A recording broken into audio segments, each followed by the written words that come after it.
వైకాపా హయాంలో 20 కోట్ల లడ్డూలను కల్తీనేతో తయారు చేశారని ఏపీ సీఎం చంద్రబాబు అన్నారు. అధికారులు, నిపుణులు అందరూ కలిసి కుట్రలు చేశారని ఆక్షేపించారు. తప్పు చేసిన అధికారులపై చర్యలు తీసుకోవాలని సీబీఐ రిపోర్ట్ పంపించిందని చెప్పారు. అందుకే ఏకసభ్య కమిటీ వేయాలని నిర్ణయించామన్నారు. లడ్డూ వ్యవహారంలో కాకుండా అనేక విషయాల్లో తప్పులు చేశారన్నారు. తిరుమల లడ్డూ వ్యవహారంపై శాసనసభలో నిర్వహించిన లఘు చర్చలో సీఎం చంద్రబాబు మాట్లాడారు. ఈ సందర్భంగా మహాపాపం పేరిట వైఎస్ఆర్ కాంగ్రెస్ పార్టీ హయాంలో లడ్డూ కల్తీ జరిగిన తీరును పవర్ పాయింట్ ప్రజెంటేషన్ ద్వారా ఆయన వివరించారు. రాజకీయ వివాదం ఉండకూడదని కేంద్ర రాష్ట్ర ప్రభుత్వ అధికారులతో సిట్ ఏర్పాటు చేశామన్నారు. సీబీఐ ఆధ్వర్యంలో విచారణకు సిట్ ఏర్పాటు చేయాలని సుప్రీంకోర్టు సూచించిందని తెలిపారు. తప్పు చేసిన అధికారులపై చర్యలు తీసుకోవాలని సీబీఐ రిపోర్టు పంపించిందని చెప్పారు. అందుకే ఏకసభ్య కమిటీ వేయాలని నిర్ణయించామన్నారు. లడ్డూ వ్యవహారంలో కాకుండా అనేక విషయాల్లో తప్పులు చేశారన్నారు. 2019-24 మధ్య 59.71 లక్షల లీటర్ల కల్తీ నెయ్యి వినియోగించారని తెలిపారు. 231.51 కోట్ల అక్రమాలు జరిగాయన్నారు. ఫుడ్ సేఫ్టీ నిబంధనలను నీరుగార్చారన్నారు. ఒక పద్ధతి ప్రకారం లాలూచీ పడిన లూటీ అని స్పష్టంగా తేలిందన్నారు. కల్తీ నెయ్యని నిర్ధారణ అయిన రిపోర్టును తొక్కిపెట్టారన్నారు. లడ్డూలో జంతు కొవ్వు కలిసిందని తాను సొంతంగా ఏమీ చెప్పలేదన్నారు. ఎన్డీపీ ఇచ్చిన రిపోర్టునే చెప్పానని, ఆ భగవంతుడే తనతో చెప్పించాడని చంద్రబాబు అన్నారు. ఈరోజు ఒక లడ్డు విషయంలోనే కాకుండా అనేక విషయాల్లో ఏం చేశారో మనం ఒకసారి ఆలోచిస్తే మనలో ఉండే ఆవేదన లేకపోతే మనం ఏం చేయాలనో బాధ్యత గుర్తొస్తుంది అధ్యక్ష. అందుకని దీంట్లో కుట్ర కోణం ఉంది. ఒక సిండికేట్గా ఏర్పడే పరిస్థితి వచ్చారు. ఇవన్నీ కూడా ఫారెన్సిక్ ఎవిడెన్స్లో చాలా వరకు ప్రూవ్ అయినాయి. దీన్ని ఏ విధంగా ముందుకు తీసుకుపోవాలో కూడా మనం మాట్లాడుకోవాల్సిన అవసరం ఉంది అధ్యక్ష. నెక్స్ట్ ఇక్కడ మీరు చూస్తే అధ్యక్ష, నేను అందుకే మహాపాపం అన్నాను. దీన్ని 59,71,000 కేజీలు ఈ యొక్క అడల్టరేషన్ జరిగింది. కల్తీ నెయ్యి వినియోగం చూస్తే 234,51,00,000 నిధులు ఖర్చు పెట్టారు. అదే కాకుండా ఆర్గనైజ్డ్ నేరంతో లడ్డు ప్రసాదం అపవిత్రం చేశారు. ల్యాబ్లకు కన్నుగప్పి టెండర్లు దక్కించుకొని, అంటే లీనియంట్వి లేకపోతే ఇది జరిగేది కాదు. 19-24 మధ్యకాలంలో మీరు ఒకసారి చూస్తే 20,01,00,000 లడ్డూలు కల్తీ నెయ్యితో తయారు చేశారు. అధికారులు, నిపుణులు, సిండికేట్ అంతా కలిసే ఇది జరిగింది. ఒకరొకరు కలిసిపోయారు. దీనిపైన 23/1/2026 సిబిఐ ఛార్జ్షీట్ వేసే పరిస్థితికి వచ్చారు. ఆ ఛార్జ్షీట్ కూడా నేను సుప్రీంకోర్టుకు మళ్ళీ ఇక్కడ కూడా 2 విషయాలు మనం గుర్తుపెట్టుకోవాల్సిన అవసరం ఉంది. ఈ కేసు ఏదైతే నా నోటీస్కి వచ్చినప్పుడు నేను ఆ రిపోర్ట్ బేస్ చేసుకొని అనౌన్స్ చేశాం. ఉప ముఖ్యమంత్రి గారు చెప్పినట్టు ఆ రోజు మేము అందరం కూడా ఆలోచించుకొని అనౌన్స్ చేశాం. అనౌన్స్ అంటే నేను చెప్పాను, అడిగితే కూడా నేను వివరాలు చెప్పాను. అది అయిన తర్వాత దీని మీద ఒక సిట్ వేయాలని మేము ఆలోచించాం. ఇలాంటివి పునరావృతం కాకుండా చేయడానికి ఒక సిట్ వేయాలని చెప్పి ఆలోచిస్తే దానిపైన ఛాలెంజెస్ సుప్రీంకోర్టు పోవడం, సుప్రీంకోర్టు దీని మీద అధ్యయనం చేసిన తర్వాత ఇది రాజకీయ కాంట్రవర్సీ ఉండకూడదనే ఉద్దేశంతో రాష్ట్ర ప్రభుత్వం, కేంద్ర ప్రభుత్వం అధికారులతో ఒక సిట్ ఒకటేసి సిబిఐ ఆధ్వర్యంలో ఎంక్వైరీ చేయమని ఒక సిట్ కాన్స్టిట్యూట్ చేసే పరిస్థితికి వచ్చారు. అంటే ఆ రోజు పోయింది కూడా అధ్యక్ష సుప్రీంకోర్టుకి వైఎస్ఆర్ కాంగ్రెస్ పార్టీ వెళ్ళారు. వాళ్ళు ఎంక్వైరీ చేసిన తర్వాత ఆ సిట్ అంతా ఫైనలైజ్ అయిన తర్వాత మొన్న కొన్ని రికమెండేషన్లని ఛార్జ్షీట్ వేశారు. అదే సమయంలో రాష్ట్ర ప్రభుత్వానికి కొన్ని రికమెండేషన్లు చేశారు. అంటే ఎవరెవరు అధికారులు తప్పు చేశారో వాళ్ళందరిపైన మీరు యాక్షన్ తీసుకోండి అని వాళ్ళు మాకు ఆదేశాలు సిబిఐ రిపోర్ట్ పంపించారు. అదే సమయంలో టీటీడీ కూడా ఇందులో కొన్ని కరెక్షన్ చేయాలి, అవి కూడా చేయమని ఇంకోటి పంపించారు. ఆ రిపోర్ట్ టీటీడీకి పంపించాం. చాలామంది అనుకుంటున్నారు ఇక్కడ మనమే చేస్తున్నామని. కాదు, 2 విధాలుగా ఉంది. సుప్రీంకోర్టు ఆధ్వర్యంలో జరిగినటువంటి సిబిఐ ఎంక్వైరీ, ఆ ఎంక్వైరీలో సిట్ వేసి సిట్ ఫైనలైజ్ చేసినటువంటి ఒకటి టీటీడీ ఏం చేయాలి, మనం ఏం చేయాలి, సిబిఐ ఛార్జ్షీట్ వేసి కోర్టు కూడా ఫైల్ చేశారు. నిన్న కోర్టుకి వేసింది నెంబరింగ్ కాకపోయినా మళ్ళా వైఎస్ఆర్ కాంగ్రెస్ పార్టీ ఆధ్వర్యంలో కానీ ఎవరైనా కానీ సుబ్రహ్మణ్య స్వామి గారు అడ్వకేట్ కింద సుప్రీంకోర్టులో వేశారు.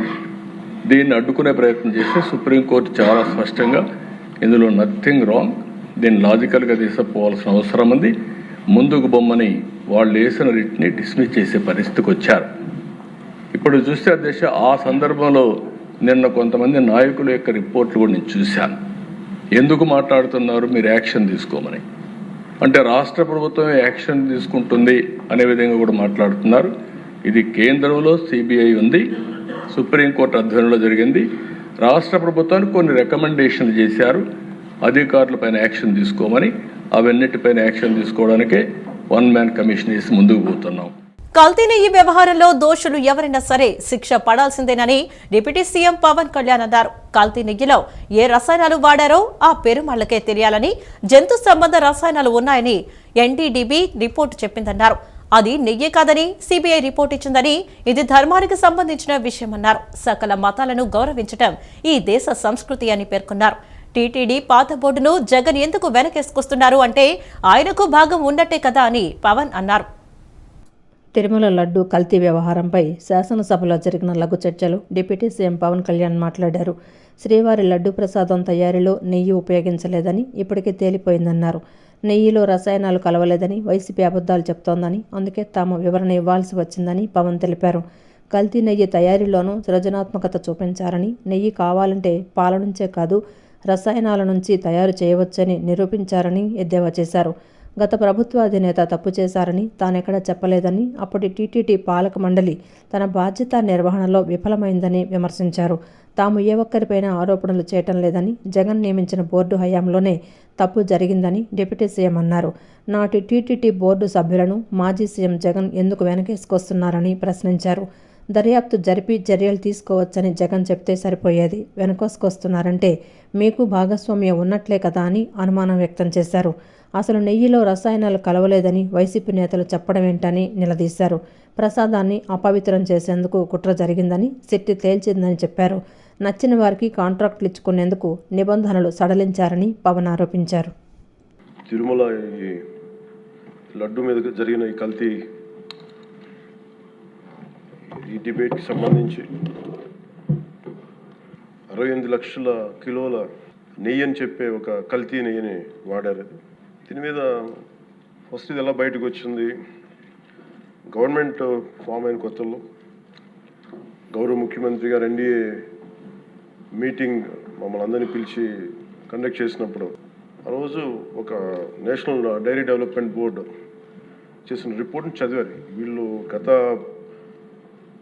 పాలనలో ఇది కూడా జరిగింది అనేది టీటీడీ బోర్డు వారి పాలక మండలి చేసిన ఇది కూడా జరిగింది అనేది తెలియజేశారు. అంతే, అక్కడితో అయిపోయింది అధ్యక్ష.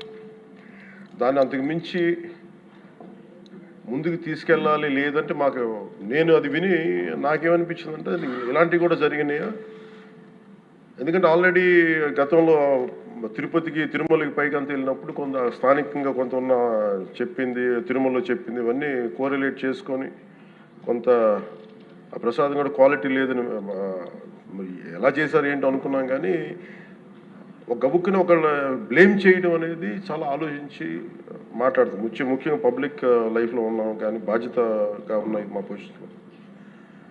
అలాంటిది అసలు ఈ నెయ్యిలో కల్తీ జరగలేదు ఇవన్నీ వాళ్ళు మాట్లాడుతుంటే దాని మీద చాలా కంప్లీట్ వివరణ ఇవ్వాల్సిన అవసరం ఉంది అనిపించింది అధ్యక్ష. ముఖ్యంగా గత ప్రభుత్వ పాలనలో ఉన్నప్పుడు ఎక్కడా కూడా దేవాలయాల మీద దాడులు జరిగినా ఇంకోటి జరిగినా ఎక్కడా కూడా మేము దోషుల్ని పట్టుకోండి అని చెప్తా వచ్చాం తప్ప ఎక్కడా కూడా మీరు చేయించారని కానీ మీరు ఉన్నారని కానీ ఎక్కడ ఎందుకంటే తక్కువ అలా కూర్చోబెట్టి ఎలా పడితే అలా మాట్లాడటానికి బాధ్యత ఉంటాం కాబట్టి అలా మాట్లాడలేము. వేరే ఇస్లాంకి జరిగిన, క్రిస్టియానిటీకి జరిగిన, జీసస్ క్రైస్ట్కి జరిగిన, మహమ్మద్ ప్రవక్తకి జరిగిన, అల్లాకి జరిగిన ఇలా ఉండేది కదా అధ్యక్ష. వాళ్ళు ఆ రోజు మన కౌన్సిల్లో కూడా అలా పటాలు తీసుకొచ్చేవాళ్ళు వేరే ఏ దేవత అయితే. బికాజ్ ఇది హిందువులు కాబట్టి వీళ్ళ కులాలతో ముక్కలుగా అయిపోయి ఉంటారు కాబట్టి హిందువులు తమ మతాలను ఎడాపెడా వీళ్ళు జోకులు వేసుకోగలరు కాబట్టి దీనికి సీరియస్నెస్ లేదు అధ్యక్ష. Before blaming anybody else every Hindu has to take a responsibility for this, every Hindu. ఎందుకంటే మన ఇస్లాంని మనం ఎందుకంత కూర్చోబెట్టేంత వాళ్ళు గౌరవించే విధానం చూస్తే నిజంగా మరే మనం హిందూ ధర్మాన్ని పాటిస్తాం, మనం గౌరవించుకోలేమో అనిపిస్తుంది మనకి. ప్రజాప్రతినిధుల మధ్య స్నేహపూర్వక వాతావరణాన్ని పెంపొందించేందుకు, క్రీడలను ప్రోత్సహించేందుకు ఆట విడుపు పేరిట ఏర్పాటు చేసిన AP state legislative sports meet 2026 నేడు విజయవాడ ఇందిరాగాంధీ మున్సిపల్ స్టేడియంలో ఘనంగా ప్రారంభమయ్యాయి. రాష్ట్ర శాసనసభాపతి చింతకాల అయ్యన్న పాత్రుడు, శాసనమండలి చైర్మన్ కొయ్యే మోషనురాజు, శాసనసభ డిప్యూటీ స్పీకర్ రఘురామకృష్ణన్ రాజు క్రీడా జ్యోతిని వెలిగించి పోటీలను ప్రారంభించారు. అనంతరం నిర్వహించిన పోటీలో ఎమ్మెల్యేలు, ఎమ్మెల్సీలు ఉత్సాహంగా పాల్గొన్నారు. ఎమ్మెల్యేలు, ఎమ్మెల్సీలకు నేటి నుంచి 3 రోజుల పాటు విజయవాడ వేదికగా నిర్వహించనున్న AP state legislative sports meet 2026 Indira Gandhi municipal స్టేడియంలో ఘనంగా ప్రారంభమైంది. రాష్ట్ర శాసనసభాపతి చింతకాయల అయ్యన్న పాత్రుడు, శాసనమండలి చైర్మన్ కొయ్యే మోషన్ రాజు, శాసనసభ డిప్యూటీ స్పీకర్ రఘురామకృష్ణన్ రాజు క్రీడా జ్యోతిని వెలిగించి పోటీలను ప్రారంభించారు. ఎమ్మెల్యేలు, ఎమ్మెల్సీలందరూ జెర్సీలు ధరించి ఉత్సాహంగా పోటీల్లో పాల్గొన్నారు. వివిధ అంశాల్లో నిర్వహిస్తున్న పోటీల్లో ఎమ్మెల్యేలు, ఎమ్మెల్సీలు క్రీడా స్ఫూర్తిని చాటుతూ తమ ప్రతిభను కనపర్చారు. Cricket, carroms, kabaddi, tennis, shuttle badminton, volleyball, పరుగు పందెం, shotput, table tennis, pickleball, throwball, chess తదితర 14 క్రీడాంశాల్లో మొత్తం 156 మంది ప్రజాప్రతినిధులు తలపడనున్నారు. కొందరు 3-4 ఆటల్లోనూ పాల్గొనేందుకు పేర్లు నమోదు చేయించుకున్నారు. ఐజీఎంసీ, డిఆర్ఆర్ఎంసీ స్టేడియాల్లో పోటీలు నిర్వహిస్తున్నారు. క్రికెట్ ఆడేందుకు 82 మంది ఆసక్తి చూపారు. వీరందరూ 6 జట్లుగా తలపడనున్నారు. ఆయా జట్లకు మంత్రులు అచ్చెన్నాయుడు, కొల్లు రవీంద్ర, మండిపల్లి రాంప్రసాద్ రెడ్డి, సతీకుమార్ యాదవ్, నాదెండ్ల మనోహర్, టీడీపీ రాష్ట్ర అధ్యక్షుడు పల్లా శ్రీనివాసరావు కెప్టెన్లుగా వ్యవహరించనున్నారు. మంత్రులు వంగలపూడి అనిత, గుమ్మిడి సంధ్యారాణి, సవిత కూడా క్రికెట్ ఆడనున్నారు. బెజవాడ ఇంద్రకీలాద్రిపై కొలువుతీరిన దుర్గమ్మ సన్నిధిలో కుంభాభిషేక మహోత్సవాలను నిర్వహించేందుకు సన్నాహాలు మొదలయ్యాయి. 3 రోజుల పాటు నిర్వహించే కుంభాభిషేక ఏర్పాట్లపై అధికారులు సమావేశమయ్యారు. ప్రతి 12 ఏళ్లకు ఒకసారి వచ్చే ఈ కార్యక్రమాన్ని మార్చి 6న కంచికామకోటి పీఠాధిపతి వారసుడు విజయేంద్ర సరస్వతి స్వామి చేతుల మీదుగా ప్రారంభించనున్నట్లు ఆలయ వైదిక పండితులు, అధికారులు వెల్లడించారు. జగన్మాత కనకదుర్గమ్మ కొలువై ఉన్న ఇంద్రకీలాద్రిపై మార్చి 6 నుండి 8వ తేదీ వరకు కుంభాభిషేక మహోత్సవాలను నిర్వహించేందుకు ఏర్పాట్లు సిద్ధమవుతున్నాయి. ఎంతో విశిష్టత, ప్రాచుర్యత కలిగిన కుంభాభిషేకాన్ని చూసి తరించేందుకు పెద్ద ఎత్తున భక్తులు తరలివస్తుంటారు. ఏర్పాట్లపై ఉన్నత స్థాయి సమీక్షను నిర్వహించారు. కార్యక్రమానికి జిల్లా కలెక్టర్ లక్ష్మీశ, ఆలయ చైర్మన్ బొర్రా రాధాకృష్ణ, ఈవో సేనా నాయక్, విజయవాడ ఎంపీ కేశినేని చిన్ని, సిపి రాజశేఖర్ బాబు, ఆలయ వేద పండితులు దుర్గాప్రసాద్, షణ్ముఖ శర్మలు పాల్గొన్నారు. 3 రోజుల పాటు వైభవంగా మహోత్సవాలను నిర్వహించాలని నిర్ణయించారు. 2వ రోజు మార్చి 8న సీఎం చంద్రబాబు, డిప్యూటీ సీఎం పాల్గొంటారని తెలిపారు. వేద పండితుల ఆధ్వర్యంలో వైదిక క్రతువులు నిర్వహించనున్నట్లు వెల్లడించారు. భక్తులకు భద్రత కల్పించేందుకు పోలీసులు బందోబస్తు నిర్వహించడంతో పాటు పారిశుద్ధ్యం, త్రాగునీరు, రవాణా వసతుల కల్పనపై దృష్టి సారించాలని చర్చించారు.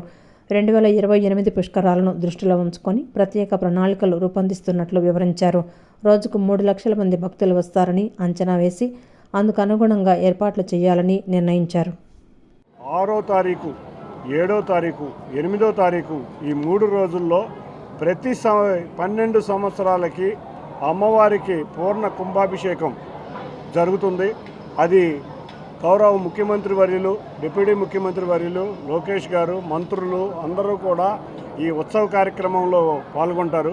ఈ ఉత్సవ కార్యక్రమానికి ఏర్పాట్లు ఏ విధంగా చేయాలనేది అందరం కూడా కూర్చుని ఆలోచించి, ఈ ఉత్సవం ప్రతి 12 సంవత్సరాలకి వస్తుంది కాబట్టి ఎంతోమంది భక్తులు, లక్షలాది మంది భక్తులు దర్శించుకోవడానికి వస్తారు. గత 12 సంవత్సరాల క్రితం పెద్దలు కంచికామకోటి పీఠాధిపతి జయేంద్ర సరస్వతి గారి చేతుల మీదుగా జరిగిన ఈ ఉత్సవం మళ్ళీ ఆయన వారసులైన విజయేంద్ర సరస్వతి గారి చేతుల మీదుగా 6వ తారీఖు ఉదయం 8 గంటలకి హోమం ద్వారా ప్రారంభం కాబోతుంది. కాబట్టి అందరూ కూడా చక్కటి భక్తి శ్రద్ధలతో ఈ కార్యక్రమాన్ని పూర్తి చేయాలని మేమందరం కూడా ఒకవైపున ఫ్రీ బస్ సౌకర్యం, మహిళలకు ఉచిత బస్ సౌకర్యం, దీనివల్ల తర్వాత ఒక ఫీల్ గుడ్ ఫ్యాక్టర్ సమాజంలో ఉండడం వల్ల భారీ సంఖ్యలో భక్తులు వస్తున్నారు. సో ఈ మహాకుంభాభిషేకానికి కూడా ఈ భక్తులు ఎలా వస్తారనేది అంచనా వేయాల్సిన అవసరం ఉంది. సో దానికి మనము లాస్ట్ శరన్నవరాత్రి ఉత్సవాల సందర్భంగా ఎటువంటి చర్యలు తీసుకున్నామో అవన్నీ ఒకసారి సమీక్షించుకొని తద్వారా మనము ముందుకెళ్లాల్సిన అవసరం ఉంది. ఇంతేకాదు ఫ్యూచర్లో మనకు 2028 సంవత్సరంలో మనకు పుష్కరాలు వస్తున్నాయి. సో వాటిని దృష్టిలో పెట్టుకుని కూడా ఇప్పుడే గౌరవ ఎంపీ గారు ఈ హోల్డింగ్ ఏరియాస్ గురించి భక్తుల్ని ఒక దగ్గర ఉంచాలంటే ఎలాగా అనేది చాలా ఆలోచిస్తున్నాం. దాని మీద చాలా బ్రెయిన్ స్టార్మింగ్ జరగాల్సిన అవసరం ఉంది. సో జిల్లా కలెక్టర్ గారు, ఈఓ గారు, చైర్మన్ గారు, అదేవిధంగా ప్రజాప్రతినిధులందరూ కూడా కూర్చొని చేసి దాని మీద మనము సమీక్ష జరపాలి. కంటిన్యూస్గా ఈ రివ్యూ జరుగుతుండాలి. సెక్యూరిటీ రివ్యూ అనేది చాలా ఇంపార్టెంట్. ఎందుకంటే అమ్మవారి ఆలయానికి భక్తులు అశేషంగా వస్తున్నారు. ఈ టెంపుల్ పనితీరు అలాగే ఈ సెలబ్రేషన్స్ ఎలా జరుగుతున్నాయి దీని గురించి మనకు ఎప్పటికప్పుడు దిశానిర్దేశాలు చేస్తున్నారు. వాళ్ళ దిశానిర్దేశాల మేరకు ఈసారి కూడా వచ్చే ఈ మహాకుంభాభిషేకం ఏదైతే ఉందో దీన్ని ఎక్కడ ఇబ్బంది లేకుండా సామాన్య భక్తులుగా పెద్దపీట మనం ఎప్పుడు అనుకుంటుంటామో అదే ప్రకారంగా వచ్చే భక్తులకి ఏ మాత్రం అసౌకర్యం కలగకుండా అట్ ద సేమ్ టైం టెంపుల్లో జరగాల్సిన ఈ మహాకుంభాభిషేకం ఏదైతే ఉందో దానికి రిక్వైర్డ్ స్టాండర్డ్గా ఎక్కడ కంప్రమైజ్ అవ్వకుండా చేయడానికి అన్ని ఏర్పాట్లు చేయడం జరుగుతుంది. వచ్చే భక్తులకి నా విన్నపం ఒకటే, మీరు ఎంత భక్తిభావంతో వస్తారో సో అంతే పవిత్రంగా ఈ కార్యక్రమాన్ని ఇక్కడ నిర్వహించడం జరుగుతుంది. సో దాంట్లో మీరు పాల్గొని ఖచ్చితంగా మీరు ఆ సంతృప్తితో అమ్మవారిని దర్శించుకొని వెనక్కి వెళ్ళొచ్చు. వస్తున్నప్పుడు మీకు కావాల్సిన సౌకర్యాల గురించి మీకు క్యూ లైన్ అయితేనేంటి, ఇక్కడ ఉన్న పార్కింగ్ ఫెసిలిటీస్ అయితేనేంటి, లేదా పిల్లలకి అలాగే వృద్ధులకి కావాల్సిన ఫెసిలిటీ అయితేనేంటి, ఇవన్నీ చాలా చక్కగా ఏర్పాటు చేయడం జరుగుతుంది. ఒక ప్రక్షాళనలాగా తర్వాత శక్తిని మళ్ళీ పెంచడానికి మనకు 12 ఏళ్లకు ఒకసారి కుంభాభిషేకం అనేది జరుగుతుంది. ఈ పైన అమ్మవారి శిఖరానికి మనం పీఠాధిపతి వారు స్వయంగా వస్తున్నారు. వారి చేతులతోటే అది ప్రతిష్ఠించడం జరిగింది. దాన్ని ఇప్పుడు మళ్ళీ మనం ప్రక్షాళన చేస్తున్నాం అన్నమాట. ఇది ఒక 3 రోజుల కార్యక్రమం. హోమాలు, పూజలు అన్నీ ఉంటాయి. అది కార్యక్రమం గురించి 12 సంవత్సరాలకు ఒక మాట వీటన్నిటికంటే కూడా విశేషంగా కుంభాభిషేకం చేయాలనేటువంటిది ఆగమ శాస్త్రంలో విహితమైనటువంటిది, విధింపబడింది. దీన్ని ఇక్కడ త్రిరాత్ర దీక్షతో చేయమని చెప్పి శ్రీ కంచి కామకోటి పీఠాధీశ్వరులు ఆదేశించి ఉన్నారు. వారి యొక్క మంత్రాక్షతలు తీసుకుని వారి యొక్క ఆదేశానుసారంగా త్రిరాత్ర దీక్షతో దీన్ని చేయడం జరుగుతోంది. కుంభ రాశిలో కూడా ఇది చేస్తున్నందువలన మన సూర్యుడు కుంభంలో ఉండగా చేస్తున్నందువలన కూడాను దీని కుంభాభిషేకం అనేటువంటి నామధేయం ఒకటి. అది కాకుండా ఈ యొక్క విగ్రహాలకి కింద ఉండేటువంటి యంత్రాలన్నిటికీ కూడాను శక్తి పెరిగి మళ్ళీ పూర్వస్థితి రావడం కోసం అని కూడాను 12 సంవత్సరాలకు ఒకమాట చేయమని చెప్పబడింది. కాబట్టి కూడాను ఈ కుంభాభిషేకాన్ని మనం నిర్వహిస్తున్నాము. ఇందులో మొదటి రోజున గణపతి పూజతో ప్రారంభం చేసి చిట్ట చివరి రోజున పూర్ణాహుతి 8వ తారీఖు 9:30 సుమారుగా 9:30 ప్రాంతంలో ఇది అభిషేకంతో ఈ యొక్క కార్యక్రమం ముగుస్తుంది. విజయవాడ నగరాన్ని భవిష్యత్తులో ఆధునిక నగరంగా తీర్చిదిద్దేందుకు సమగ్ర ప్రణాళిక రూపొందిస్తున్నామని ఎంపీ కేశినేని శివనాథ్ పేర్కొన్నారు. నగరంలో చిన్న సమస్యల పరిష్కారం నుంచి భారీ మౌలిక సదుపాయాల వరకు అన్ని అంశాల్లో సమగ్ర అభివృద్ధి సాధించేందుకు ఎమ్మెల్యేలు గద్దె రామ్మోహన్, బోండా ఉమామహేశ్వరరావు, సుజనా చౌదరితో కలిసి కృషి చేస్తున్నామని చెప్పారు. ముఖ్యమంత్రి నారా చంద్రబాబు నాయుడు సూచనల మేరకు నగరంలోని 3 ప్రధాన కాలువలను అందంగా తీర్చిదిద్దే ప్రణాళిక రూపొందిస్తున్నామని తెలిపారు. నగర అభివృద్ధి లక్ష్యంగా విజయవాడ నగరాన్ని భవిష్యత్తులో ఆధునిక నగరంగా తీర్చిదిద్దేందుకు సమగ్ర ప్రణాళిక రూపొందిస్తున్నామని, ఇందుకోసం స్ట్రాంగ్ వాటర్ డ్రైన్ నిర్మాణం, డ్రింకింగ్ వాటర్ పనులతో పాటు నగర సుందరీకరణకు సంబంధించిన డీటెయిల్డ్ రిపోర్టు తయారైందని ఎంపీ కేశినేని శివనాథ్ తెలిపారు. గ్రేటర్ విజయవాడ కాకముందే నగరంలోని సమస్యలను ఎమ్మెల్యేలు బోండా ఉమామహేశ్వరరావు, గద్దె రామ్మోహన్, సుజనా చౌదరిలతో కలిసి పరిష్కరించేందుకు కృషి చేస్తున్నట్లు వివరించారు. విజయవాడ నగరపాలక సంస్థ ప్రధాన కార్యాలయంలో గల కమాండ్ కంట్రోల్ రూమ్లో ఎంపీ కేశినేని శివనాథ్ నగరాభివృద్ధిపై కమిషనర్ ధ్యానచంద్ర, ఇంజనీరింగ్ అధికారులతో సమీక్షా సమావేశం నిర్వహించారు. ఈ సమావేశానికి రాష్ట్ర finance corporation chairman Nagula Meera, corporator Chanti తదితరులు కూడా హాజరయ్యారు.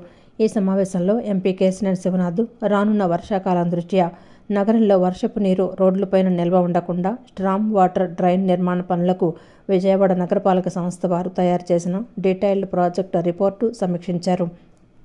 అనంతరం ఎంపీ కేశినేని శివనాథ్ మీడియాతో మాట్లాడుతూ, ప్రస్తుతం పంట కాలువ డ్రైన్ 2.5 మీటర్లు ఉండగా ప్రస్తుత డిపిఆర్ ప్రకారం 8 మీటర్లకు వెడల్పు పెంచడం వల్ల వర్షపు నీరు నగరంలో నిల్వ ఉండకుండా ప్రవహించేటట్లు చర్యలు తీసుకున్నామన్నారు.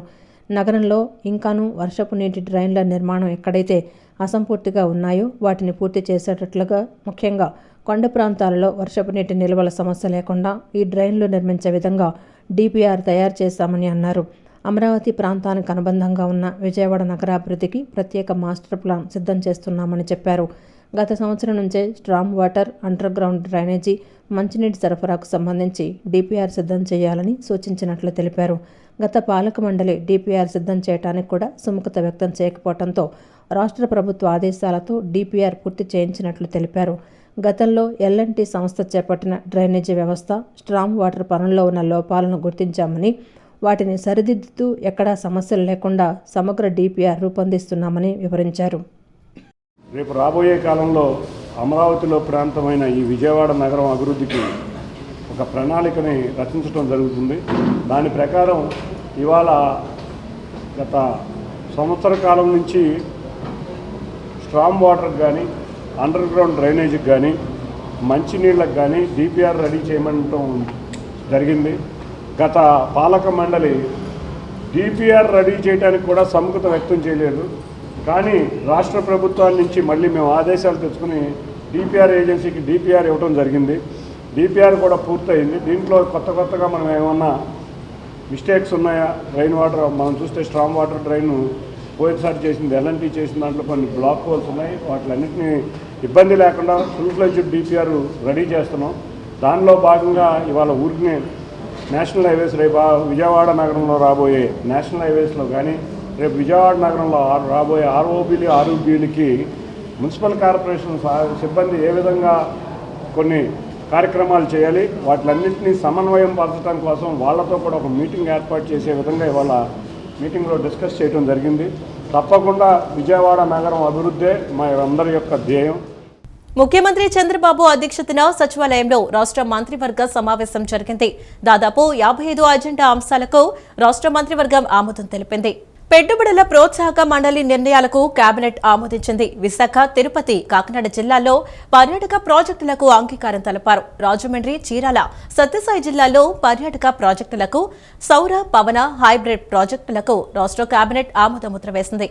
అనంతపురం, కర్నూలు జిల్లాల్లో ప్రాజెక్టుల ఏర్పాటుకు నిర్ణయం తీసుకుంది. ఉన్నత విద్య, నైపుణ్యాభివృద్ధి శాఖల అభివృద్ధికి నిర్ణయించారు. తిరుమలలో శ్రీవారి భక్తులకు అందించే ప్రసాదం కల్తీ, అపవిత్రపై అసెంబ్లీ వేదికగా చర్చించాల్సి రావడం బాధాకరమని రాష్ట్ర దేవాదాయ శాఖ మంత్రి ఆనం రామనారాయణ రెడ్డి ఆవేదన వ్యక్తం చేశారు. నెయ్యి సేకరణలో వ్యవస్థాగత లోపాల కారణంగా కల్తీకి అవకాశం ఇచ్చారని విమర్శించారు. డిజిటల్ రికార్డుల ధ్వంసం, డాక్యుమెంటేషన్ తారుమారు, టెండర్ కేటాయింపుల్లో గోల్మాల్ చేసినట్లు ఆధారాలు లభించాయని తెలిపారు. దాంతో కుట్ర, మోసం, ఫోర్జరీ, అవినీతి, సాక్ష్యాలు ధ్వంసం, ఆహార కల్తీ, నేరపూరిత ఉల్లంఘన జరిగిందని సిట్ తన ఛార్జిషీట్లో వెల్లడించిందని మంత్రి ఆనం రెడ్డి తెలిపారు. అసెంబ్లీలో తిరుమల లడ్డూ ప్రసాదం తయారీకి వినియోగించిన కల్తీ నెయ్యిపై చర్చ జరిగింది. ఈ చర్చను మంత్రి ఆనం రామనారాయణ రెడ్డి ప్రారంభించారు. ఈ సందర్భంగా ఆయన మాట్లాడుతూ ఏఆర్ డైరీతో పాటు అనుబంధ డైరీలు ఈ కల్తీ నెయ్యిని సరఫరా చేశాయని ఫిర్యాదులో పేర్కొన్నారన్నారు. ప్రొక్యూర్మెంట్ విభాగం జనరల్ మేనేజర్ పి మురళీకృష్ణ ఫిర్యాదుతో లడ్డూ వ్యవహారంపై పోలీసులు కేసు నమోదు చేశారని తెలిపారు. ఈ ఫిర్యాదు మేరకు 2024 సెప్టెంబర్ 25న ఆహార కల్తీ, మోసం, కుట్ర అభియోగాలతో కేసు నమోదైందని గుర్తు చేశారు. దీనిపై ప్రత్యేక దర్యాప్తు విభాగాన్ని ప్రభుత్వం ఏర్పాటు చేసిందని వివరించారు. ఆ తర్వాత సిబిఐ విచారణకు ఆదేశించామని చెప్పారు. నిజమైన నెయ్యి సేకరించేందుకు టెండర్ నిబంధనలు గతంలో కఠినంగా ఉండేవని మంత్రి ఆనం గుర్తు చేశారు. కానీ 2020 ఫిబ్రవరిలో అప్పటి ప్రభుత్వం ఆ నిబంధనలు సడలించిందని వివరించారు. అనుభవం, వార్షిక టర్నోవర్, పాల సేకరణ తప్పనిసరని తదితర నిబంధనలు అన్నింటినీ తొలగించారన్నారు. అనుభవం లేని ప్రైవేటు డైరీల ప్రవేశానికి నిబంధనల సడలింపు అవకాశం కల్పించిందని చెప్పారు. తక్కువ ధరకే నెయ్యి సరఫరా చేస్తున్నట్లు చెప్పి కల్తీ నెయ్యి పంపిణీ చేశాయని విమర్శించారు. భగవంతుని ద్వారా సమాజంలో ఉన్నటువంటి సామాన్య భక్తులకి అందేటువంటి ఈ ప్రసాదం చర్చనీయాంశం చేయడమే కాదు అధ్యక్ష, కల్తీ చేసి దాన్ని అపవిత్రతని మరి ఇవాళ తయారు చేయడం అనేటువంటిది ఈరోజు ఈ సభలో దీనికి ఒక చర్చలో పాల్గొనాల్సి రావడం కూడా దేవాదాయ శాఖ మంత్రిగా బాధాకరంగానే ఉంది అధ్యక్ష. ప్రస్తుతం కేసు తిరుమల తిరుపతి దేవస్థానం కల్తీ ఆవు నెయ్యి సరఫరాకు సంబంధించి తీవ్రమైన ఆరోపణలకు సంబంధించినది.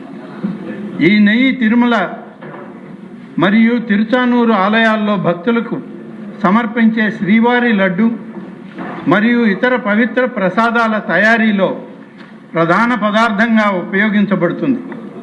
మతపరమైన మనోభావాలు మరియు టీటీడీ చేపట్టే భారీ స్థాయి కొనుగోళ్ల కారణంగా ఈ అంశం గణనీయమైన ప్రజా ప్రాముఖ్యతని సంతరించుకుంది. ఫిర్యాదు మూలం, దీనికి సంబంధించినటువంటి ఎఫ్ఐఆర్ రిజిస్ట్రేషను, దీనికి Messrs AR dairy food private limited Dindigul మరియు ఇతర అనుబంధ సంస్థలు టీటీడీకి కల్తీ నెయ్యిని సరఫరా చేశాయని ఆరోపిస్తూ TTD procurement general manager Shri P Muralikrishna 25/9/24 సమర్పించిన లిఖితపూర్వక ఫిర్యాదుతో ఈ కేసు ప్రారంభమైంది అధ్యక్ష.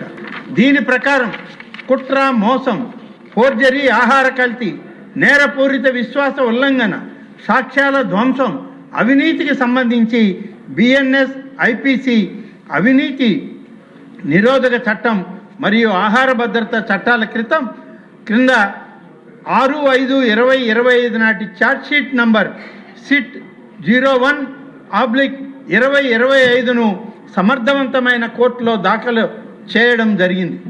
మనీ ట్రయల్, అదనపు నిందితులు, టీటీడీ అధికారుల పాత్రపై తదుపరి విచారణ కొనసాగుతోంది. గుంటూరు ఛానల్ ఆధునీకరణకు 369 కోట్ల రూపాయలతో అంచనాలు రూపొందించారని, ఈ అంచనాల అంశం ప్రభుత్వ పరిశీలనలో ఉందని మంత్రి నిమ్మల రామానాయుడు అన్నారు.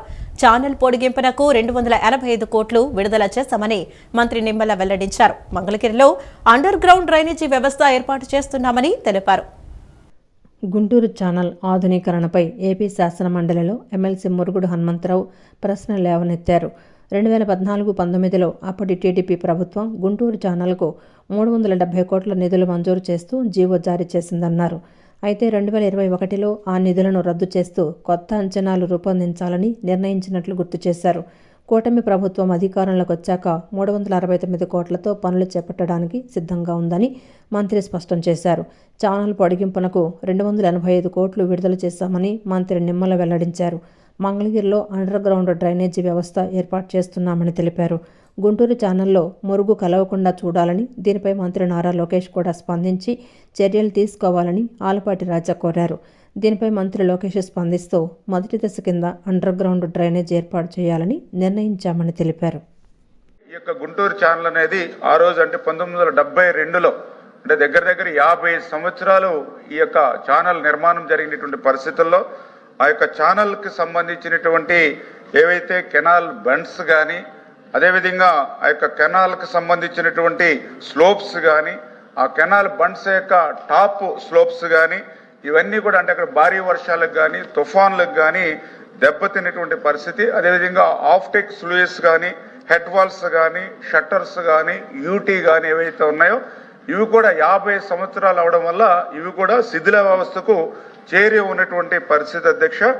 వీటన్నిటినీ కూడా దృష్టిలో పెట్టుకునే ఆ రోజు ఉన్నటువంటి తెలుగుదేశం ప్రభుత్వం, ఆ రోజు 2014-2019లో ఉన్నటువంటి ఆ రోజు ఉన్నటువంటి ప్రభుత్వం ఈ గుంటూరు ఛానల్ని ఆధునీకరణ చేయాలనే ఉద్దేశంతో 0 నుంచి 47 కిలోమీటర్ వరకు ఉన్నటువంటి యొక్క గుంటూరు ఛానల్ని ఆ రోజు 378 కోట్ల రూపాయలు ఆ రోజు జీవో 338 ద్వారా 2015లో ఆ రోజు నిధులు మంజూరు చేయడం జరిగింది అధ్యక్ష. అయితే ఇది 2021లో ఆ రోజు ఉన్నటువంటి ఫైనాన్స్ శాఖ ఈ యొక్క పనుల్ని క్లోజ్ చేసుకుని మళ్ళీ కొత్త ప్రతిపాదనలతోటి బడ్జెట్ యొక్క చెక్ స్లిప్ తోటి రమ్మని చెప్పేసి ఆ రోజు ఉన్నటువంటి 2021లో దీన్ని క్లోజ్ చేసినటువంటి పరిస్థితి అధ్యక్ష. అటువంటి స్థితిలో మళ్ళీ ఈరోజు కూటమి ప్రభుత్వం అధికారంలోకి వచ్చిన తర్వాత, ఎందుకంటే 2019-2024 5 సంవత్సరాల్లో ఈ గుంటూరు ఛానల్ అంక కన్నెత్తి చూసినటువంటి పరిస్థితి లేదు. కానీ ఈరోజు కూటమి ప్రభుత్వం అధికారంలోకి వచ్చినటువంటి మొదటి సంవత్సరంలోనే దీని మీద దృష్టి పెట్టి ఏదైతే 625 కోట్ల రూపాయలకి ఎస్టిమేషన్ చేసి అడ్మినిస్ట్రేషన్ శాంక్షన్ పంపించాం. బీసీ హాస్టళ్లలో డైట్ బిల్లుల మంజూరులో ఎఫ్ఆర్ఎస్ అమలు చేయడం ద్వారా నకిలీ క్లైమ్లను నియంత్రించామని మంత్రి సవిత తెలిపారు. స్వచ్ఛ భారత్ మిషన్ కార్యక్రమంలో భాగంగా 14.56 కోట్లతో బీసీ హాస్టళ్లలో 971 మరుగుదొడ్లు నిర్మిస్తున్నామని, ఈ ఏడాది జూన్ నాటికి వాటిని నిర్మాణాలు పూర్తి చేస్తామన్నారు. హాస్టళ్లలో మెను, పరిశుభ్రత, పారిశుద్ధ్యం పర్యవేక్షణకు ఆరోగ్య సేవ మాడ్యూల్ ప్రారంభించామన్నారు. ఏపీ బడ్జెట్ సమావేశాల సందర్భంగా శాసనమండలిలో ప్రశ్నోత్తరాల సమయంలో సభ్యులు అడిగిన ప్రశ్నలకు రాష్ట్ర బీసీ, ఈడబ్ల్యూఎస్ సంక్షేమ, చేనేత మరియు జౌళి శాఖ మంత్రి ఎస్ సవిత స్పందించారు. 891 బీసీ వసతి గృహాల్లో నిరంతర విద్యుత్ సరఫరాకు 20 కోట్లతో యూపీఎస్లు, ఇన్వర్టర్లు ఏర్పాటు చేస్తున్నామన్నారు. 814 హాస్టళ్లలో 16.85 కోట్లతో ఈ ఏడాది మే నాటికి ఆర్ఓ ప్లాంట్లు ఏర్పాటు పూర్తి చేస్తామని తెలిపారు. జలమిత్ర యాప్ ద్వారా ప్రతి 15 రోజులకు ఒకసారి హాస్టళ్లలో నీటి నమూనాలను పరీక్షించేలా చర్యలు తీసుకున్నామన్నారు. పౌర సౌకర్యాలు మెరుగుపరచడంలో భాగంగా 397 బీసీ హాస్టళ్లలో చిన్న మరమ్మతులు చేశామని చెప్పారు. 104 బీసీ హాస్టళ్లలో 2.04 కోట్లతో ఎస్ఆర్ శంకరన్ నాలెడ్జ్ సెంటర్లు ఏర్పాటు చేసినట్లు వెల్లడించారు. మరి వసతి గృహాల్లో విద్యార్థులకు ప్రాథమిక సౌకర్యాలు మెరుగుపరచడానికి కింద చర్యలు తీసుకుంటున్నాం. 891 వసతి గృహాల్లో నిరంతర విద్యుత్ సరఫరా కోసం యూపీఎస్లు, ఇన్వర్టర్లు ఏర్పాటు చేశాం. తాగునీటి సరఫరా చేయడానికి 814 వసతి గృహాల్లో ఆర్ఓ ప్లాంట్లు ఏర్పాటు చేయడం జరిగింది. జలమిత్ర యాప్ ద్వారా నీటి నమూనాలు 15 రోజులకు ఒకసారి కాలానుగుణంగా పరీక్షించడం, మరి సౌకర్యాలు మెరుగుపరచడానికి 397 వసతి గృహాల్లో చిన్న మరమ్మతులు చేయటం, స్వచ్ఛ భారత్ మిషన్ క్రింద 971 టాయిలెట్లు మంజూరు చేయటం జూన్ 2026 నాటికి పూర్తి అవుతుంది. అన్ని హాస్టల్స్లోనూ దోమల నివారణ చర్యలు చేపట్టడం, డిజిటల్ అభ్యాసం కోసం 104 వసతి గృహాల్లో ఎస్ఆర్ శంకరన్ నాలెడ్జ్ సెంటర్లు ఏర్పాటు చేశాం. అన్ని బాలికల వసతి హాస్టల్లో సీసీ కెమెరాలు ఏర్పాటు జూన్ 2020 నాటికి పూర్తి అవుతుంది. మరి పరిశుభ్రత, పౌరశుద్ధ్యం మరి వంటి వివిధ అంశాలపై పర్యవేక్షించడానికి హెచ్పిటిఎస్ యాప్ను ప్రారంభించడం జరిగింది. విద్యార్థులకు ఆరోగ్యానికి నిరంతరం పర్యవేక్షించడానికి ఆరోగ్య సేవ కూడా ప్రారంభించబడినది. శాసన మండలి సభ్యుల హక్కులు కాపాడండి అంటూ మండలి చైర్మన్ ఎదుట వైఎస్ఆర్ కాంగ్రెస్ పార్టీ ఎమ్మెల్సీలు నిరసన తెలిపారు. మండలిలో చైర్మన్ పోడియం వద్ద కార్యక్రమాలకు సంబంధించిన సీసీటీవీ ఫోటేజ్ విడుదల చేయాలని ఎమ్మెల్సీ మొండితోక అరుణ్ కుమార్ చైర్మన్ మోషను రాజును కోరారు. అధికార పార్టీకి అనుకూలంగా ఉన్న వారికి ప్రయోజనం కలిగించేలా ఉన్న సీసీ ఫోటేజ్ మాత్రం బయటకు వచ్చిందని తెలిపారు. ఫోటోలు కూడా మీడియాలో ప్రచురితం అయ్యాయని వైసీపీ ఎమ్మెల్సీలు అడిగితే మాత్రం సీసీటీవీ ఫోటేజ్ ఇవ్వటం లేదని ఎమ్మెల్సీలు ఆందోళన చేశారు. మీకు న్యాయం, మాకు న్యాయమా, ప్రభుత్వ ద్వంద్వ వైఖరి నశించాలి అంటూ నినాదాలు చేశారు. చైర్మన్ తమకు న్యాయం చేయాలని, ప్రజాస్వామ్యాన్ని కాపాడాలన్నారు. ప్రభుత్వానికి దమ్ముంటే మొత్తం సీసీ ఫోటేజ్ బయటకు పెట్టాలని డిమాండ్ చేశారు. అట్టడుగు వర్గాల అభ్యున్నతికి ఐలాపురం వెంకయ్య చేసిన సేవలు చిరస్మరణీయమని పలువురు వక్తలు కొనియాడారు. వెంకయ్య మరణం బీసీ వర్గాలకు తీరని లోటని అన్నారు. శాసన మండలి సభ్యులుగా విజయవాడ నగరాభివృద్ధిలో చెరగని స్థానాన్ని సొంతం చేసుకున్నారని గుర్తు చేసుకున్నారు. అట్టడుగు వర్గాల అభ్యున్నతికి ఐలాపురం వెంకయ్య చేసిన సేవలు చిరస్మరణీయమని పలువురు వక్తలు కొనియాడారు. ఇటీవల పరమపదించిన మాజీ ఎమ్మెల్సీ, అట్టడుగు వర్గాల ఆరాధ్య దైవం ఐలాపురం వెంకయ్యకు ప్రముఖ బీసీ నాయకులు నెల్లూరి వీర్రాజు నాని ఆధ్వర్యంలో ఘనంగా నివాళులర్పించే కార్యక్రమం విద్యాధరపురంలోని 4 స్తంభాల సెంటర్ రామాలయం కోడలిలో జరిగింది. ఈ కార్యక్రమంలో పాల్గొన్న ప్రముఖులు ముందుగా ఐలాపురం వెంకయ్య చిత్రపటానికి పూలమాలలు వేసి ఘన నివాళులర్పించారు. బీసీ వర్గాలకు ఐలాపురం వెంకయ్య లేని లోటు తీరనిదంటూ కొనియాడారు. ఈ కార్యక్రమంలో పాల్గొన్న రాష్ట్ర శాలివాహన కార్పొరేషన్ చైర్మన్ ఈశ్వర్ మాట్లాడుతూ, బీసీ వర్గాల అభ్యున్నతికి తన తుది శ్వాస వరకు పోరాడిన గొప్ప నాయకుడు ఐలాపురం వెంకయ్య అంటూ పేర్కొన్నారు. బీసీ నాయకులు, నగరపాలక సంస్థ టీడీపీ మాజీ ఫ్లోర్ లీడర్ గుండారపు హరిబాబు మాట్లాడుతూ, ఐలాపురం వెంకయ్య మరణం బీసీ వర్గాలకు తీరని లోటన్నారు. ఈరోజు మా ఐలాపురం వెంకయ్య గారు పేద, బడుగు, బలహీన వర్గాల ఆశాజ్యోతిగా చిరస్మరణీయంగా వెలిగి ఎవరో నాకు ఈ పనుంది వెంకయ్య గారు అన్నా కూడా తప్పకుండా సాధ్యమైనంత వరకు చేసి పెట్టే అంత మంచి వ్యక్తి ఈరోజు మన మధ్యన లేకపోవడం మాకు చాలా బాధాకరంగా ఉంది. మళ్ళీ అటువంటి వ్యక్తి రావాలి, అలాగే ఆయన ఆత్మకు శాంతి కలగాలని. అనంతరం సిపిఐ నగర కార్యదర్శి జె కోటేశ్వరరావు మాట్లాడుతూ, అజాత శత్రువుగా అందరివాడుగా ఐలాపురం వెంకయ్య నిలిచారన్నారు. శాసనమండలి సభ్యులుగా విజయవాడ నగరాభివృద్ధిలో చెరగని స్థానాన్ని సొంతం చేసుకున్నారని కొనియాడారు. వ్యాపార ఇంతే అన్నట్టుగా ఎదిగినప్పటికీ కూడా అందరినీ కలుపుకొని వెళ్ళేటటువంటి అజాత శత్రువు ఐలాపురం వెంకయ్య గారు. తాను నమ్మిన సిద్ధాంతాన్ని తుదికంట 97 సంవత్సరాలు వస్తున్న వయసులో మరణించేంత వరకు కూడా తాను నమ్మిన సిద్ధాంతాన్ని ముందుకు నడిపి తీసుకెళ్ళినటువంటి వ్యక్తి, మహోన్నత వ్యక్తి ఐలాపురం వెంకయ్య గారు.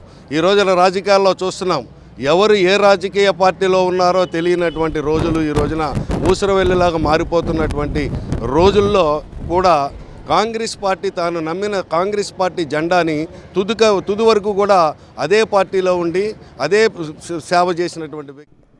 అనంతరం కార్యక్రమ నిర్వాహకులు నెల్లూరి వీర్రాజు నాని మాట్లాడుతూ ఐలాపురం వెంకయ్య బడుగు బలహీన వర్గాల ఆశాజ్యోతిగా నిలిచారన్నారు.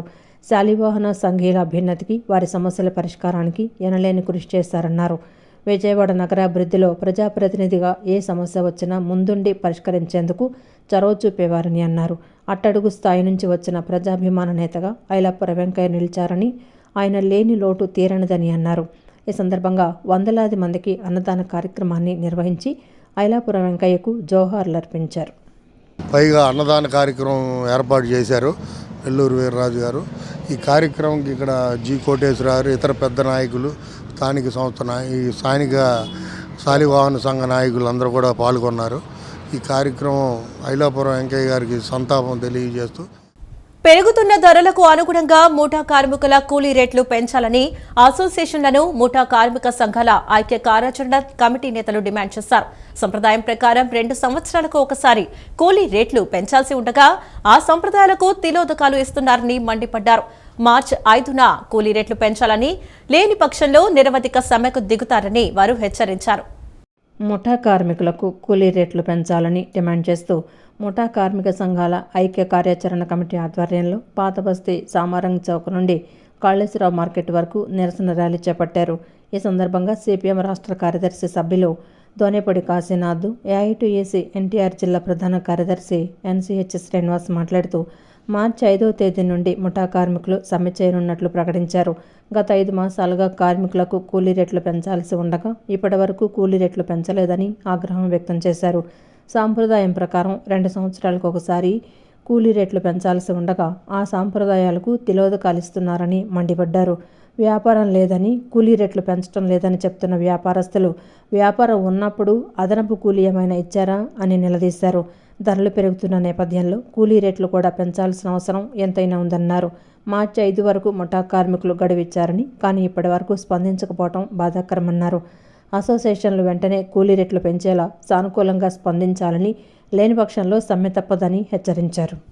ఎప్పుడు ఆగస్టు సెప్టెంబర్ మాసాల్లో జరగాల్సినటువంటి కూలీ రేట్లు ఆగస్టు సెప్టెంబర్ మాసాలు దాటి 5 మాసాలు దాటుతా ఉన్నా కూడా కనీసమైనటువంటి పెడచెవిన పెడతా వినేటువంటి పరిస్థితి కూడా లేకుండా పోయింది.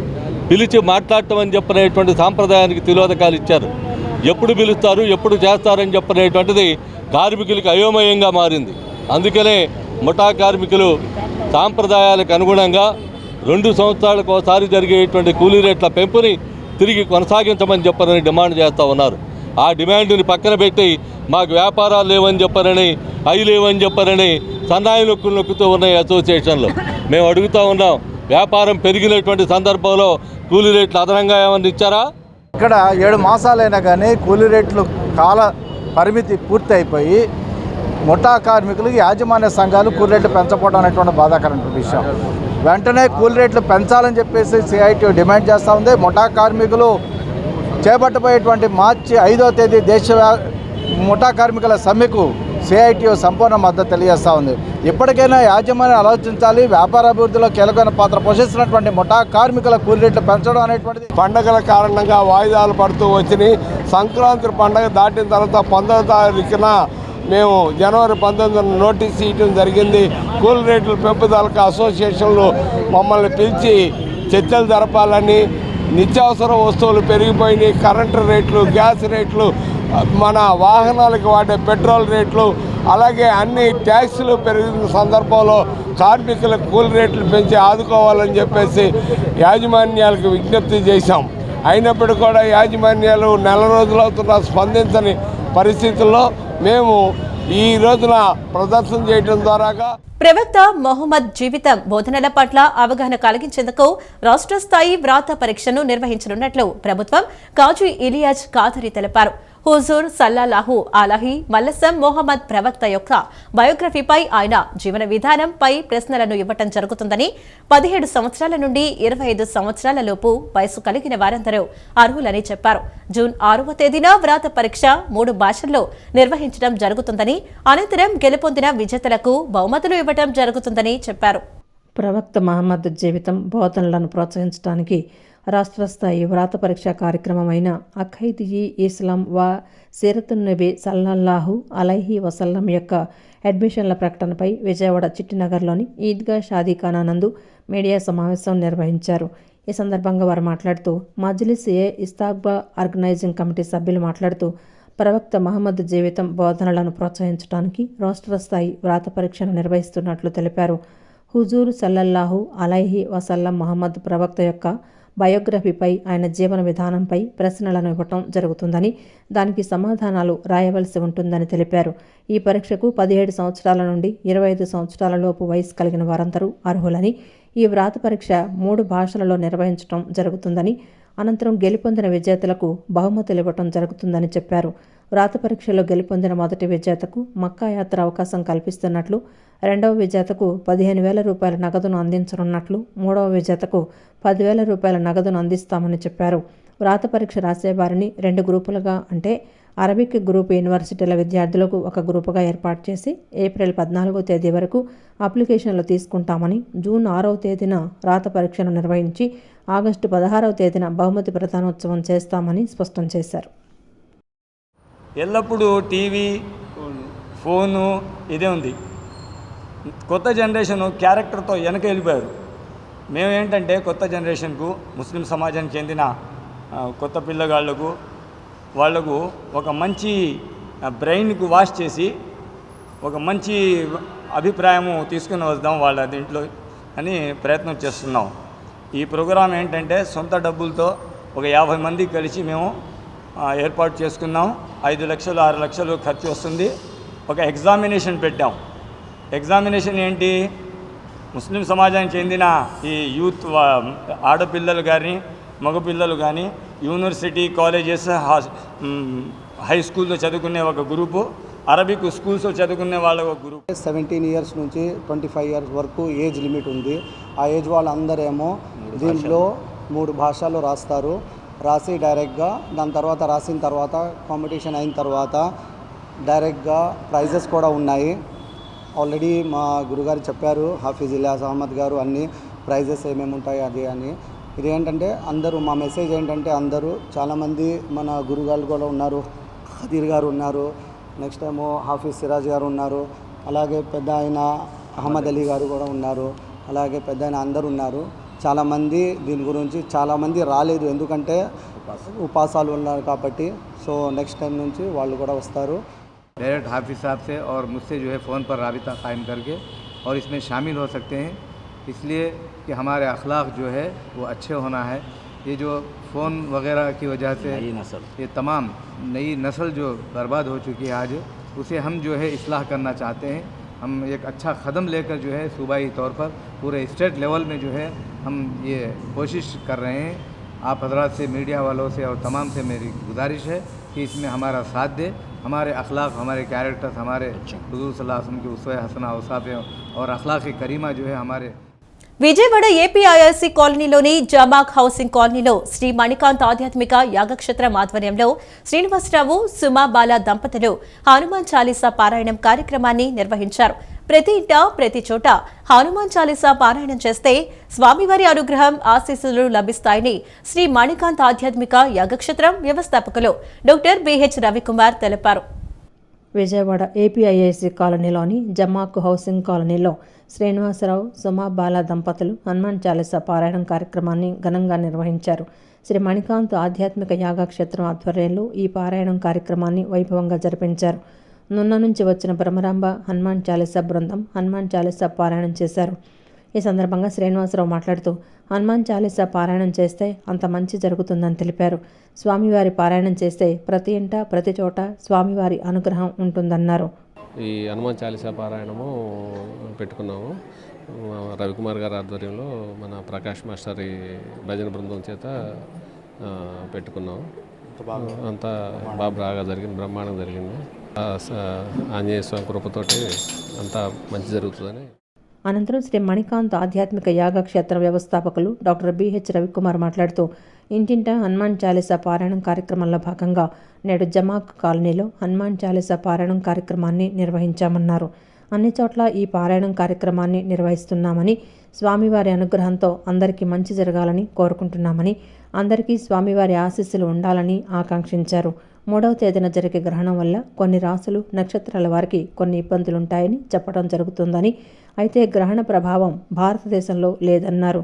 గ్రహణ సమయంలో హనుమాన్ చాలీసా పారాయణం, సుందరాకాండ పారాయణం చేయటం వల్ల ఎంతో శక్తివంతులుగా మారడానికి దోహదపడుతుందని మహర్షులు చెప్పి ఉన్నారన్నారు.